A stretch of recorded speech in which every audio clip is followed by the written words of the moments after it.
말씀을 통해서 왜 예수님의 제자가 되지 못할까라고 하는 제목으로 함께 은혜를 나누겠습니다.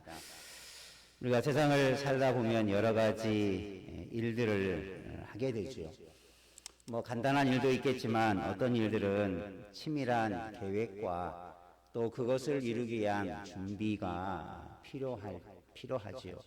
그러지 못하면 아무리 좋은 계획을 가지고 있어도 그 일을 이루지 못하고 중도에 그만두거나 또 일이 완성되지 못하는 일들이 있게 될 것입니다. 오늘 예수님께서도 우리에게 말씀을 주시면서 비유를 들어주시죠. 예를 들면 망대를 세우는 어떤 건축을 하는 사람이 준공하기까지 그 비용이 얼마나 들을 건지를 계산을 해서 준비를 하고 그 일을 시작해야만이 그 일을 잘 감당할 수 있을 터인데, 만약에 그런 비용을 계산치 못하고 준비하지 못하면 그 기초만 쌓고 그 과정에 이루지 못하고 일이 이루어지지 못하면 사람들에게 비웃음을 당하는 자가 될 것이다. 전쟁에 나가는 사람이 대적들에 대한 정보를 가지고 어떻게 하면 이길 수 있을까를 계산하고, 혹은 싸워서 이길 수 없으면 화친이라도 할 수 있도록 그렇게 대비하는 것이 싸우는 사람의 그런 모습이다라고 하는 두 가지의 비유를 들어서 오늘 세 가지로 예수님께서 내 제자가 되지 못하리라라고 하는 말씀을 반복해서 주십니다. 그러니까 왜 제자가 되지 못할까? 제자가 된다라고 하는 것은 한순간 내가 너를 예수님께서 지명해서 불러서 너는 내 제자가 되라 하라고 해서 제자가 되는 것은 아니죠. 제자라고 하는 것은 어떠한 과정과 또 어떠한 훈련을 통해서 만들어지는 하나의 그 사람의 모습이죠. 제자라고 하는 직분도 있을 수 있겠지만 제자라고 하는 것은 근본적으로 그 사람이 예수님을 따르는 사람이 되어져 가는 것을 말합니다. 그러면서 오늘 말씀에서 세 번씩이나 반복해서 이렇게 하면 내 제자가 되지 못한다. 이런 것 때문에 너희가 제자로서의 삶을 살아가야 되는데 중간에 그만 포기하고 그런 사람이 되지 못한다라고 하는 것을 분명하게 가르쳐 주죠. 그러면 이 말씀은 누구에게 주셨습니까? 오늘 25절 말씀에 보면 수많은 무리가 함께 가고 있을 때 예수께서 돌이켜서 자기를 따르는 그 많은 사람들을 향하여서 이 말씀을 주십니다. 지금 눈에 보이는 이 말씀을 듣는 많은, 아마 수천 명의 사람이 되었는지 수백 명의 사람이 되었는지는 알 수 없지만 그 많은 무리들을 향하여서 이 말씀을 주십니다. 너희가 지금은 다 나를 따르는 것 같지만 이 중에 내 제자가 되지 못한 사람도 분명히 있게 된다. 반대로 말하면 이들 중에 소수만이 내 제자가 될 것이다. 아마 이 두 가지를 염두에 두고 주님이 이 말씀을 주시는 것입니다. 우리 주변에도 예수 믿는 사람은 많은 것 같지만 실제적으로 예수님을 정말 진실하게 따르고 예수님을 닮아가고 정말 예수님의 말씀에 끝까지 순종하며 나아가는 사람이 과연 얼마나 될까? 제가 각 사람의 중심과 신앙을 100% 파악하지 못하니까 저도 알 수 없지요. 그러나 주님은 누가 제자이고 누가 참 제자가 아닌가? 누가 제자의 삶을 살아가고 누가 제자의 삶에서 중간에 떨어져 갈 사람인가? 주님은 다 아실 것입니다. 오늘 우리 자신을 한번 돌아보면서 예수님은 무리들에게 그리고 오늘 우리들에게 왜 제자가 되지 못하는가? 왜 내 제자가 되지 못하는가라고 하는 것을 분명하게 말씀하고 있는데, 오늘 우리 모두가 이 주님의 말씀 앞에 나는 정말 주님을 제자인가? 정말 주님이 제자로서 지금 그 길을 걸어가고 있는가? 내가 지금 주님이 제자로서 만들어져 가고 있는가? 아니면 여러 가지 일들로 인해서 중간에 멈춰져 있거나 탈락해버린 사람은 없는가? 아닌가? 한번 돌아보면서 우리 자신이 주님의 제자로서의 삶을 끝까지 달려가는 우리 모두가 되기를 다짐하며 말씀의 은혜가 있기를 주님의 이름으로 축원합니다. 오늘 첫 번째 예수님께서 말씀하죠. 왜 내 제자가 되지 못하느냐? 한번 따라합시다. 주님을 따르는 삶은 가족보다 더 큰 사랑을 요구합니다. 오늘 26절에서 말씀하죠. 무릇 내게 오는 자, 내게 온다는 것이 뭡니까? 주님을 따르러 오는 것을 말하죠. 그래서 제자가 되는 것을 말하죠. 그런 자들이 왜 제자가 되지 못하느냐? 그러면 첫 번째, 자기 부모와 처자와 형제와 자매와 심지어 자기 목숨까지 미워하지 아니하면 내 제자가 되지 못한다. 참 어렵고 힘든 이야기 같지만 많은 사람들이 이 범주를 벗어나지 못하기 때문에 제자의 길에 들어서지 못한다는 거죠. 이것이 뭘 의미합니까? 처자도 버리고 부모도 버리고 자기 형제 자매 자녀도 다 버리고 내 목숨까지 버리라고 하는 것은 문자적인 의미가 아니라 이것을 뭘 의미합니까? 여기서 말하고 있는 것은 자기 가족에 대한 사랑, 자기 목숨에 대한 사랑, 그것이 주님을 따르는 것보다 더 앞서서는 안 된다라는 거지. 내 목숨보다, 가족들보다, 내가 지금 가족을 돌아보는 일들보다 더 소중히 여기고 더 값지게 여길 것을 우리가 알고 그런 중심을 가지고 따라야 된다는 거죠. 많은 주님의 일꾼들이 또 저도 저희 선배들이나 참 어렵게 신학교에 가보면 그런 전설적인 이야기들이 많이 있어요.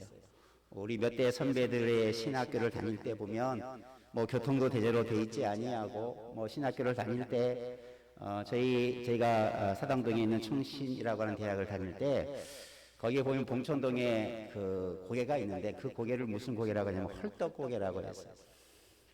길도 제대로 나 있지 않은 길을 산 비탈길을 넘어가야 신학교가 있는데 그 길까지 오는데 장화가 없으면 갈 수 없는 길, 뭐 비만 한번 오면 무릎까지 빠지는 그 길을 건너서 신학교를 다니고 또 그때에는 신학을 하는 분들이 대부분 나이도 좀 많고 가족도 있고 이런 분들이 많았는데 신학교를 다니기 위해서 가족들이 오진 고난과 고통 속에서 제대로 밥을 먹지도 못하고 뭐 그런 한편 속에서 학교를 다니니 학교에서 제대로 식사를 할 수 있습니까?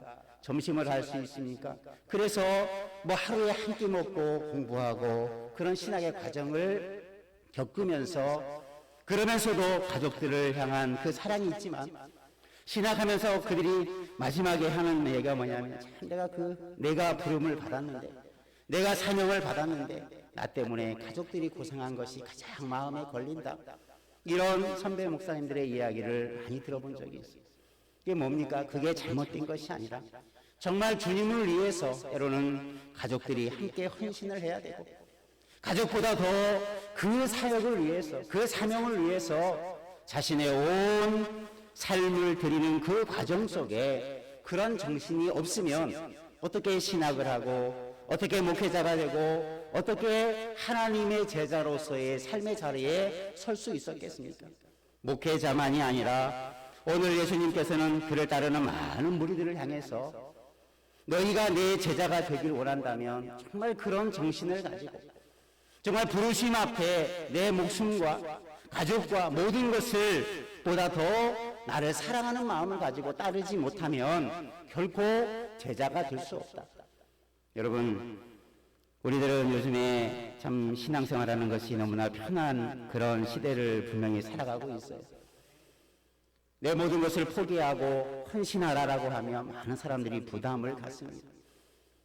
아마 저희 선배 목사님 때나 혹은 교회들이나 그때만 보더라도 교회에서 헌신하라고 하면 정말 그런 모습을 가지고 막 교회를 위해서 신앙을 위해서 그렇게 자신을 다 드리면서까지 헌신하는 자들이 눈에 보였는데 저희 교회만을 말하는 것이 아니라 요즘 우리 현대 교인들은 너무나 편안하게 헌신보다는 그냥 물질로 헌신보다는 그냥 편하게 그냥 어떤 일을 내가 아니라 다른 사람을 통해서 그런 일을 하려고 하는 일들이 너무나 팽배해져가고 있어요. 그래서 교회에서 봉사하는 사람도, 큰 교회도 봉사하는 사람들이 소수라고 해요. 헌신하고 봉사하고 주를 위해서, 내 자신을 위해서, 그것이 하나님 앞에서 내가 감당해야 할 사명을 위해서 헌신하기보다는 편안함과 주의 일보다는 가족이 먼저고, 주의 일보다는 내 일이 먼저고, 주님의 나라 일들보다는 내 해야 할 사업이 먼저고, 항상 우선순위가 바뀌어져 버린 것, 우리가 주님의 제자로서의 삶을 살아갈 때 우리가 다시 한번 점검해 봐야 할 일들일 것입니다. 우리 모두가 주님의 이 말씀 앞에 더 가까이 나아가는 은혜 있기를 주의 이름으로 축원합니다. 정말 주님의 제자로서 살기를 원한다면 다시 한번 우리의 마음을 다잡고, 지금 우리가 고난 주간이지 않습니까? 정말 예수님의 삶을 좀 더 닮아가고, 예수님의 가르침을 좀 더 마음에 새기고, 예수님의 삶을 우리가 좀 더 실천하고자 우리가 이런 절기도 지켜가고 있지 않습니까? 정말 주님의 제자 되기를 영광스럽게 생각하고, 내가 주님을 따르는데 쓰임받는다면 얼마나 복된 일인가를 기억하고, 우리가 이 하나님 앞에 더 가까이 나아갈 수 있도록, 우리가 주님을 따르는 제자가 될 수 있도록 우리가 누구보다도 더 주님을 사랑하며 그 길을 함께 가기를 주님의 이름으로 축원합니다. 그것이 주님을 향한 절대적인 사랑이라고 볼 수 있죠. 하나님을 사랑하라 라고 하는 이 명령이 주님 앞에 우리도 그런 마음을 가지고 나가야 되죠. 정말 내가 주님을 얼마나 사랑하는가, 그 사랑의 모습이 세상의 그 어떤 것과 비교할 수 없는 사랑인가, 아니면 그 사랑이 세상 것과 비교해 볼 때 우선순위가 저 밑에 있지는 않은가, 한번 돌아보면 내가 정말 제자로서의 삶을, 바른 성도로서의 삶을 살아가고 있는가, 그렇지 않는가를 우리는 분명히 우리 스스로 점검해 볼 수 있을 것입니다. 오늘 우리가 이 말씀 앞에 내가 누구보다도, 예수님께서도 묻죠. 내가 나를 사랑하느냐? 베드로에게 묻습니다. 그의 사명을, 그의 신앙을 회복시키기 위해서 내가 이것을 얼마나 잘하느냐, 내가 이것을 얼마나 많이 했느냐 안 했냐를 묻지 않고 베드로에게 내가 나를 사랑하느냐. 여러분, 주님을 대한 사랑이 우리가 주님을 따르는 최고의 기준이 되는 줄 믿으시길 바랍니다. 그것 없이 우리는 주의 일을 감당할 수 없고 주의 제자가 될 수 없는 겁니다. 내가 스스로 제자라고 말해도 주님은 나는 너 같은 제자를 둔 적이 없다, 아마 그렇게 말씀하실 수도 있을 것입니다. 내가 스스로 나를 인정하는 게 아니라 주님께서 인정하시는 제자가 되기를 주의 이름으로 축원합니다. 그래서 우리가 주님을 향한 그 뜨거운 사랑, 그 큰 사랑을 가지고 세상의 그 어떤 것보다도 주님을 위한 사랑을 가지고 나아가면 제자로서 인정받고 영광스러운 주님의 나라 일꾼으로 쓰임받게 될 줄로 믿습니다. 그런 마음이 없으니 주님을 따르는 자가 아니라 구경꾼이 되는 거죠. 헌신자가 아니라 도망하는 자가 되지요. 이 많은 무리들 중에 나중에 이들의 모습을 보면 분명하게 드러나죠. 주님을 위해서 목숨을 걸고 주님을 위해서 제자의 길을 끝까지 걸은 사람이 몇이나 됩니까? 아니, 이들은 나중에 폭도로 변해서 예수님을 십자가에 못 박으라고 외치는 자가 되었고, 예수님 대신에 바라바를 놓아주라고 그 흉악한 강도편에 선 자들도 있었습니다.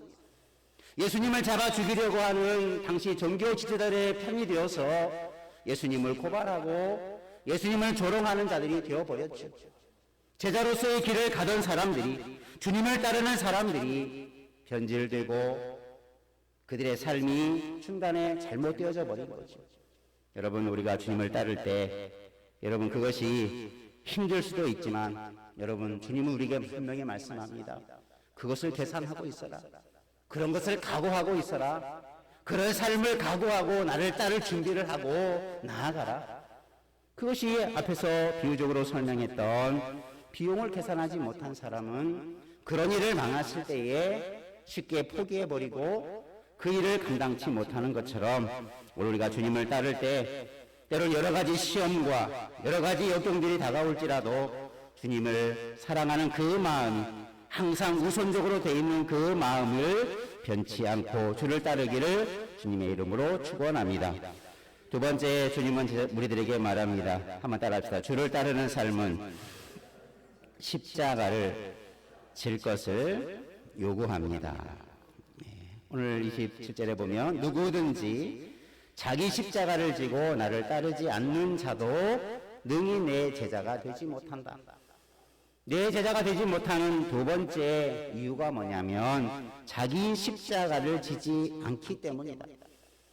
여러분, 우리가 고난주간 또 사순절, 부활절까지 우리가 예수님에 대해서 묵상할 때 항상 십자가가 가장 많이 언급되는 그런 단어이기도 하죠. 또 우리가 믿음의 생활을 할 때 십자가를 지고 가라, 십자가를 바라보라, 십자가의 삶을 살아라, 끊임없이 우리에게 들려주는 메시지요, 음성입니다. 예수님은 무리들에게 말합니다. 자기 십자가를 지지 않으면 내 제자가 되지 못한다. 여러분, 지금 여러분이 어떤 십자가를 지고 가고 있습니까? 여러분이 지고 있는 십자가가 지금 무엇입니까? 지금 내가 짊어지고 가는 십자가, 정말 내가 주님을 위해서, 주님이 내게 맡겨주신 그 일을 위해서 내가 짊어진 십자가가 무언가를 한번 여러분 스스로에게 말해보시길 바랍니다. 나는 이런 십자가가 있습니다. 나는 이것 때문에 지금 많은 고난과 고통 속에 있습니다. 그러나 내가 이것을 버릴 수 없습니다. 여러분, 그 십자가를 꼭 짊어지고 가시기를 주의 이름으로 축원합니다. 십자가는 여러분 잘 아는 것처럼 자랑할 만한 것이 못 되는 거죠. 우리에게 수많은 고난과 고통과 아픔과 때로는 죽음까지도 가져다 주는 것이 십자가예요. 많은 사람들은 지금도 그렇게 살아갑니다. 어떻게 하든지 짐을 좀 벗어버리려고, 어떻게 하든지 그런 부담들을 떨쳐버리려고, 어떻게 하든지 좀 편하게 살려고, 어떻게 하든지 행복하게 살려고 고난과 맞서서 그런 것들을 떨쳐내려고만 몸부림치지 십자가를 지려고 달려가는 사람은 많아 보이지 않습니다. 여러분, 주를 위해 기꺼이 우리 각자가 져야 할 십자가를 지는 그런 담대함을 가지고 주님을 따르기를 주의 이름으로 축원합니다. 십자가를 지고 나를 따르지 못한다. 십자가를 거부해버린다. 십자가의 길을 포기해버린다. 어찌 그 길이 제자의 길이 될 수 있겠습니까? 그 길은 주님이 가신 길이에요. 주님 우리에게 보여주시고 따라오라고 알려주신 길입니다. 주님은 이 많은 무리들에게도 자기 십자가를 먼저 지라고 말씀하시고 후에 예수님도 그 십자가의 길을 가셨습니다. 주님을 따라가면 우리도 십자가를 지는 길이 분명히 있게 될 줄 믿으시기를 바랍니다. 십자가가 없기를 기도하지 말고 십자가를 잘 칠 수 있도록 여러분 기도하며 따르기를 바랍니다. 그게 제자의 삶이죠. 여러분, 제자의 삶이 뭐라고 생각하십니까? 여러분, 제자의 삶을 어떻게 그려가고 있습니까? 어떻게 내가 제자가 될 수 있을까? 어떻게 내가 충성스러운 주님의 제자가 될 수 있을까? 그것을 한번 생각해 본다면 어떤 모습입니까? 주님은 분명하게 말씀합니다. 자기 십자가를 지라. 내가 짊어져야 할 십자가를 반드시 지라. 그것이 주님을 따르는 제자의 포기할 수 없는 삶입니다. 여러분, 세상은 그렇지 않다 할지라도, 심지어 많은 그리스도인들은 십자가 지기를 거부하고 싫어한다 할지라도 주님은 우리에게 지금도 계속 명령하고 있어요. 나의 제자가 되길 원한다면 내가 져야 할 십자가를 반드시 좀 져라. 힘이 들어도 죽더라도 한번 끝까지 짊어지고 가라. 여러분, 이 시대에 주님이 요구하시는, 우리를 향하여서 명령하시고 또 우리를 향하여서 요청하시는 주님의 음성으로 들으시기를 주님의 이름으로 축원합니다. 그것을 절대 포기하지 않기를 바랍니다. 십자가에 대한 여러분 말씀을 많이 들을 때 십자가는 십자가로 끝나는 게 아니죠. 십자가 이후에 하나님의 나라의 영광이 분명히 있습니다. 영광만 바라보지 말고 먼저 십자가를 져야 돼요. 영광만 바라보며 살아가는 신앙생활이 아니라 지금 져야 할 십자가를 바라보며 나아가면 영광은 하나님이 거저 주시는 거예요. 우리 많은 사람들이 복을 바라고 영광을 바라고 편한 것만 바라다 보니 지금 당장 져야 할 십자가를 놓쳐버리는 거죠. 지금 지고 가야 할 십자가의 길을 벗어나 버리는 거죠. 여러분, 주를 위해 십자가를 지는 심령으로 그것이 우리에게 때는 부담이 되고 내가 짊어져야 할 어려운 일이 될 수도 있고 그것이 주님을 따르는 데 있어서 나에게 말씀하시는 여러 가지 일들이 될 수 있을 것입니다. 고린도서 15장에서 사도 바울은 그렇게 고백합니다. 우리도 한번 그렇게 고백하십시다. 나는 날마다 죽노라. 이 말씀은 날마다 죽음의 고비들을 경험한다는 겁니다. 누구 때문에요? 주님 때문에. 복음을 위해서. 사도 바울은 날마다 죽음의 위험들 속에서, 죽음의 위협들 속에서 굴하지 아니하고 날마다 죽는 십자가의 삶을 실천해 왔어요. 우리도 이런 고백을 정말 할 수 있을까? 내가 날마다 주를 위해 주님 때문에 당하는 그런 죽음의 위험들을 나는 얼마나 경험했는가? 여러분, 이게 십자가를 지는 거예요. 여러분, 십자가를 지는 것이 쉬워 보이지는 않지만 불가능한 일은 아닌 줄 믿으시길 바랍니다. 십자가를 지라고 했을 때 짊어질 수 있는 하나님 은혜도 주실 것입니다. 내 마음의 문제죠. 지려 하지 않으니까 더 무거워 보이고 더 힘들어 보이는 거죠. 여러분, 지려고 하면 그 십자가는 가벼운 줄 믿으시길 바랍니다. 예수님 말씀하셨어요. 내 짐은 무겁다, 가볍다? 가볍다. 왜요? 주님이 그런 능력과 힘과 은혜를 주시니까. 여러분, 담대한 마음을 가지고 나아가면 여러분, 짊어질 수 있는, 십자가를 질 수 있는 은혜와 능력도 더하여 주실 줄로 믿습니다. 사도 바울이 그랬잖아요. 사도 바울도 우리와 같은 사람입니다. 사도 바울에게만 특별한 능력이 있어서 날마다 십자가를 지고 죽는 경험을 한 게 아니라 우리 모두도 주를 위해 그렇게 살면 그런 고난 속에서도 주님께서 우리를 지켜주시고 십자가를 지는 길 속에 영광된 하나님의 나라의 면류관을 예비하여 주실 줄로 믿습니다. 우리가 십자가 없는 영광은 결코 없습니다. 우리가 주님을 따르고 주님의 제자로서의 삶을 살아가기 원한다면 다시 한번 내가 주를 위해 나는 지금 주 때문에 나는 어떤 십자가를 지고 있는가 한번 스스로 자문해보고 답을 찾으시고 내가 내 팽개쳐버린 십자가는 없는가? 내가 주님 때문에 짊어져야 할 십자가를, 자기 십자가를 포기해버리고 그 십자가를 던져버린 것은 없는가? 예수님의 제자들처럼 십자가를 다 두려워해서 예수님께서 떠나버리고 도망해버린 그런 어리석은 자가 되어 있지는 않은가 돌아보며 십자가 앞으로 십자가를 지고 달려가는 그의 돌아오기를 주님의 이름으로 축원합니다.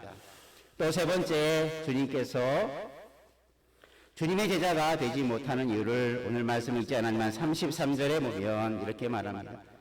누구든지 한번 따라합시다. 주를 따르는 삶은 자기 소유를 버릴 것을 요구합니다. 모든 소유를 버리지 아니하면 내 제자가 되지 못한다. 문자적으로 보면 참 어려운 일이죠. 여러분이 가지고 있는 것 다 버려야 제자가 된다고 말씀하고 있어요. 뭐 조금 가진 사람은 버릴 것도 없다고 생각할 수 있겠지만 많이 가진 사람은 참 고민되겠죠. 이거 다 버려야 된다고 하는데 여러분 어떻게 하시겠습니까? 좀 당장 버릴 수 있겠습니까? 주님이 말씀하실 때 다 내려놓을 수 있겠습니까? 여러분 실천적으로 한번 생각해 보세요. 예수님은 어렵게 말씀하지 않아요. 내 소유를 다 버려라. 그리고 나를 따르라. 예수님이 제자들을 부르실 때도 그 말씀을 하셨고 제자들은 그 말씀에 순종했어요. 오늘 여러분 앞에 하나님 주님께서 내 모든 소유를 다 버리고 나를 따르라. 그렇지 않으면 내 제자가 되지 못한다. 자, 그럼 여러분 어떤 생각이 가장 먼저 듭니까? 저 아까운 건 내가 평생 모은 건데, 내가 그토록 좋아하는 건데, 내가 이것 때문에 내가 얼마나 고생했는데, 아마 여러분 그 생각이 먼저 든다면 안타깝지만 제자의 삶을 따를 준비가 되어 있지 않은 거죠. 무엇이든지 앞에서도 말씀드렸죠. 가족이든 자녀든 처자든 그것이 주님을 향한 사랑보다 더 앞서지 못하면 그게 주님을 사랑하는 것에서 부족한 것이 되는 거죠. 여러분, 물질 왜 소유라고 말씀하겠습니까? 주님은 우리의 마음을 너무나 잘 아세요. 사람들이 뭘 좋아하는지, 뭘 귀하게 여기는지, 무엇을 아끼는지 너무나 잘 아십니다. 내 모든 것을, 내 소유를, 내 이름으로 되어 있는 모든 것들을 다 버리라고 말씀하는 그 중심을 우리들이 이해해야 돼요. 주님이 말씀하신 것을 문자적으로만 생각하지 않기를 바랍니다. 내가 주님보다 더 사랑하고 아끼는 것이 있다면 정말 내려놓지 아니하면 주님을 따를 수 없어요. 아마 여러분도 크고 작은 그런 경험들이 있을 것입니다.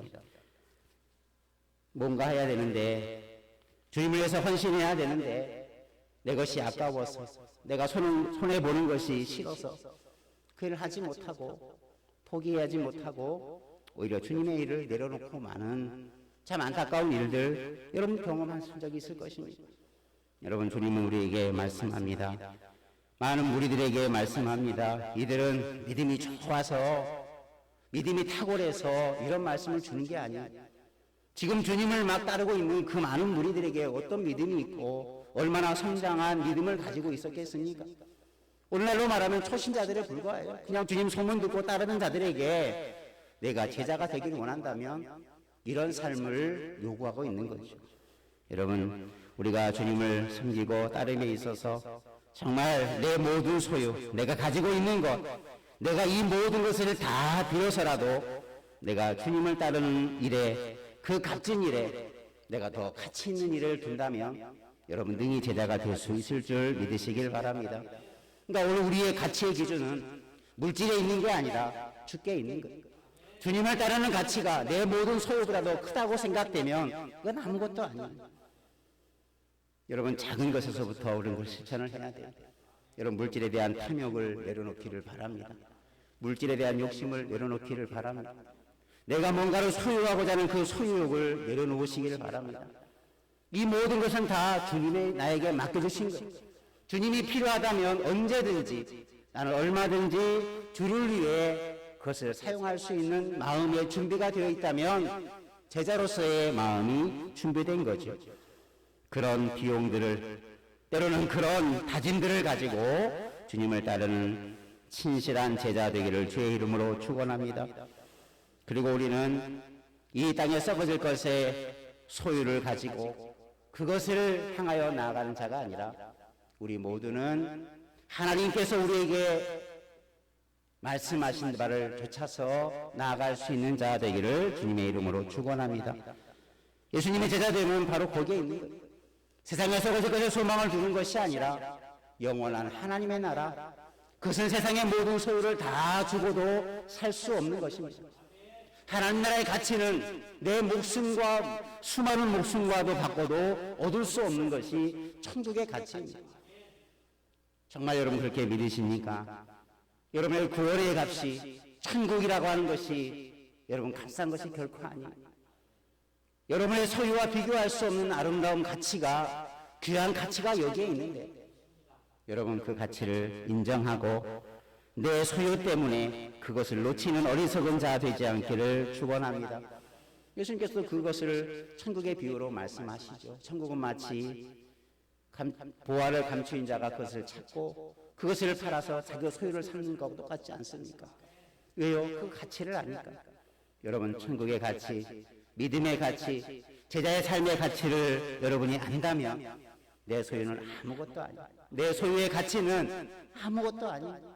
종이 쪽지에 불과하고 그저 잠시 사라져버리는 안개와도 같은 것인데 왜 그런 것에 우리가 너무나 마음을 빼앗기고 우리의 가치를 그런 세상에 썩어질 것에 두고 살아가는 그런 어리석은 자가 되지 아니하고 정말 주님을 따르는 일에 내 모든 소유가 그 어떤 것도 방해할 수 없음을 우리가 분명하게 기억하고 우리가 주님을 따르는 우리 모두가 예수님의 제자로서의 삶의 자리에 서서 주님을 바라보며 나아가는 인생길을 걸어가기를 주님의 이름으로 축원합니다. 기도하겠습니다. 은혜가 풍성하신 하나님 아버지, 오늘도 우리를